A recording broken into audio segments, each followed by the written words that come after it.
Taste the Daily. சென்னையில் 3 பள்ளி மாணவிகளை கடத்திச் சென்று வன்கொடுமை செய்த புகாரில் 3 இளைஞர்கள் உட்பட 6 பேர் போக்சோவில் சிக்கினர். சென்னை பெரம்பூரைச் சேர்ந்தவர் 13 வயதே ஆன 9ஆம் வகுப்பு மாணவி.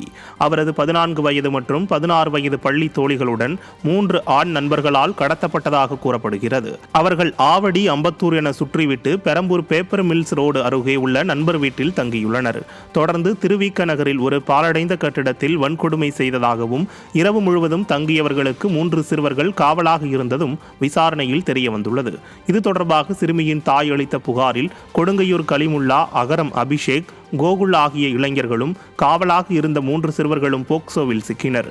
இதை அறிந்த பொதுமக்கள் ஸ்டாலின் ஆட்சியில் சிறுமிகள் கடத்தப்பட்டு குழுவாக வன்கொடுமை செய்யும் அளவிற்கு தமிழகம் சீரழிந்துள்ளதாக குற்றம் சாட்டுகின்றனர்.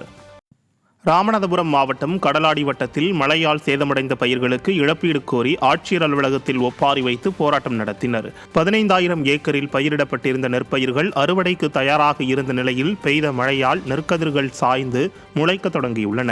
இதனால் பெரும் இழப்பை சந்தித்துள்ள விவசாயிகள் ஏக்கருக்கு 25,000 ரூபாய் இழப்பீடு கோரி மாவட்ட ஆட்சியர் அலுவலகத்தில் ஒப்பாரி வைத்து போராட்டம் நடத்தினர். இதில் கலந்து கொண்ட விவசாய பெண்கள் கண்ணீர் விட்டு கதறினர். விவசாயிகளின் கோரிக்கையை ஸ்டாலின் அரசு நிறைவேற்றாவிட்டால் அடுத்த கட்ட போராட்டங்களை முன்னெடுக்க உள்ளதாக எச்சரித்தனர்.